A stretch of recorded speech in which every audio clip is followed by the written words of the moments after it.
बिस्मिल्लाहिर्रहमानिर्रहीम।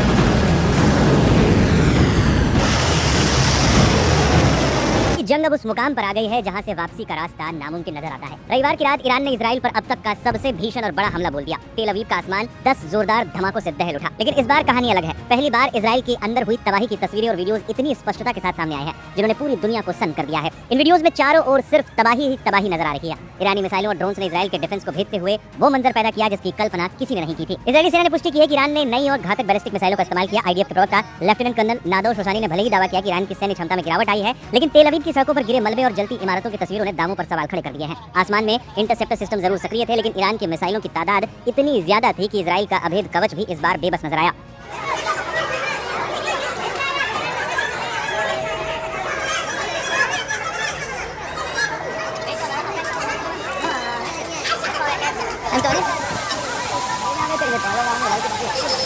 ईरानी राष्ट्रपति Masoud Pezeshkian के माफीनामे के महज 24 घंटे बाद ही पूरा क्षेत्र बारूद के ढेर में बैठ गया। कुवैत अंतर्राष्ट्रीय हवाई अड्डे के ईंधन भंडारण क्षेत्र को ड्रोन से निशाना बनाया गया, जिससे वहां भारी नुकसान हुआ। वहीं सऊदी अरब ने दावा किया है कि उसने 21 ड्रोन को मार गिराया। यूएई ने भी हाई अलर्ट जारी किया है। साफ है, ईरान अब आर पार के मूड में है और पूरे क्षेत्र में फैले अमेरिकी और इजरायली हितों को निशाना बना रहा है। ईरान ने केवल इजराइल ही नहीं बल्कि बहरीन में मौजूद अमेरिकी सैन्य अड्डों को भी सीधे निशाने पर लिया। आईआरजीसी ने इसे अपने जल शोधन संयंत्र पर हुए हमले का बदला बताया। दूसरी तरफ इजराइल ने ईरान के तेहरान और अलबोर्ज प्रांत में 5 प्रमुख तेल केंद्रों को तबाह कर दिया, जिसमें 4 टैंकर चालकों की मौत हो गई। इन हमलों के बाद तेहरान का आसमान काले धुएं की मोटी चादर में ढक गया। जमीनी हकीकत यह है कि इजराइल से आ रही तबाही की तस्वीरों ने दुनिया को हिला दिया है। ईरान के इस प्रलयकारी प्रहार ने युद्ध की दिशा बदल दी है। क्या इजराइल इस चोट को सह पाएगा या जवाबी कार्रवाई में परमाणु हथियारों की बात होगी?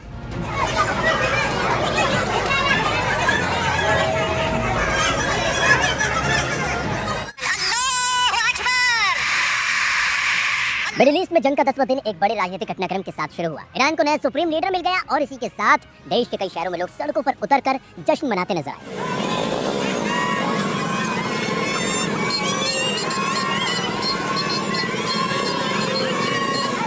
राजधानी तेहरान में समर्थकों ने झंडे लहराए, आतिशबाजी की और नए नेतृत्व के समर्थन में नारे लगाए। इस राजनीतिक बदलाव के बीच ईरान ने इजराइल पर मिसाइलों की 2 नई लहरें दागकर साफ संकेत दे दिया है कि युद्ध की दिशा अब और ज्यादा आक्रामक हो सकती है। अयतुल्लाह अली खामेनेई की मौत के बाद उनके बेटे मोज्तबा खामेनेई को देश का नया सुप्रीम लीडर चुना गया है। लंबे समय से उन्हें इस पद का संभावित उत्तराधिकारी माना जा रहा था। हालांकि वह कभी किसी निर्वाचित या औपचारिक सरकारी पद पर नहीं रहे, लेकिन ईरान की सत्ता संरचना में उनकी पकड़ मजबूत मानी जाती रही है। नए नेता के रूप में उनकी नियुक्ति ऐसे समय में हुई जब ईरान अमेरिका और इजराइल के साथ सीधे सैन्य टकराव में उलझा हुआ है।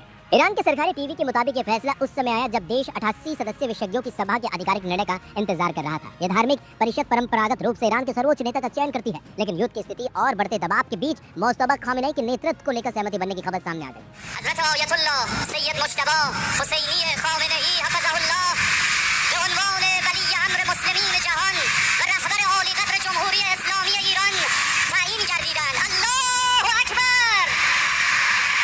नए सुप्रीम लीडर की घोषणा के तुरंत बाद ईरान ने इजराइल पर मिसाइलों की 2 लहरें दागी। अधिकारियों के मुताबिक यह हमला युद्ध की रणनीतिक प्रतिक्रिया का हिस्सा था। ईरान की शक्तिशाली अर्धसैनिक इकाई रिवॉल्यूशनरी गार्ड सीधे सुप्रीम लीडर के प्रति जवाबदेह होती है। इसलिए माना जा रहा है कि अब युद्ध की रणनीति में मोज्तबा खामेनेई की भूमिका केंद्रीय होगी। इस युद्ध की शुरुआत आपको बता दें 28 फरवरी को हुई थी, जब अमेरिका और इजराइल ने ईरान पर बड़े पैमाने पर हवाई हमले किए थे। इन्हीं शुरुआती हमलों में ईरान के सर्वोच्च नेता अयतुल्लाह अली खामेनेई मारे गए थे। इसके बाद से देश की कमान एक अस्थायी 3 सदस्यीय नेतृत्व परिषद संभाल रही थी, जिसमें राष्ट्रपति मसूद पेजेश्कियान और न्यायपालिका प्रमुख गुलाम हुसैन मोहसेनी एजाई भी शामिल थे। उधर अमेरिकी राष्ट्रपति डोनाल्ड ट्रंप ने भी इस घटनाक्रम पर टिप्पणी करते हुए कहा है कि युद्ध खत्म होने के बाद ईरान की सत्ता किसके हाथ में जाएगी, इस पर उनकी भी राय होनी चाहिए। ट्रंप ने कहा कि उनकी मंजूरी के बिना कोई भी नया नेता ज्यादा समय तक टिक नहीं पाएगा। उनके इस बयान से क्षेत्रीय तनाव और ज्यादा बढ़ गया है। इसी बीच युद्ध का दायरा लगातार फैलता जा रहा है। बहरीन, कुवैत, संयुक्त अरब अमीरात और सऊदी अरब ने ईरान की ओर से मिसाइल और ड्रोन हमलों की जानकारी दी है। बहरीन ने आरोप लगाया है कि ईरान ने उसके एक खारे पानी को मीठा बनाने वाले संयंत्र को निशाना बनाया। हालांकि वहाँ की बिजली और जल प्राधिकरण ने कहा है कि पानी की आपूर्ति फिलहाल जारी है। इधर आपको बता दें, युद्ध में मरने वालों की संख्या भी लगातार बढ़ रही है।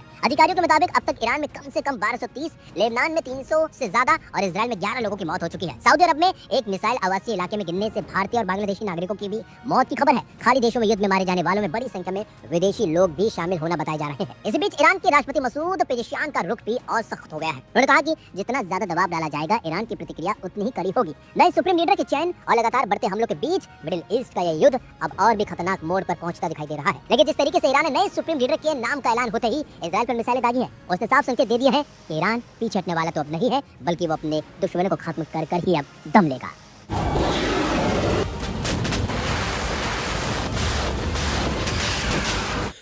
दोस्तों, इतनी मेहनत से आपके लिए इस्लामिक इन्फॉर्मेशन पेश कर रहा हूँ। आपसे रिक्वेस्ट है, अपील है कि हमारे चैनल को सब्सक्राइब ज़रूर करें और अपने दोस्तों में शेयर भी करें।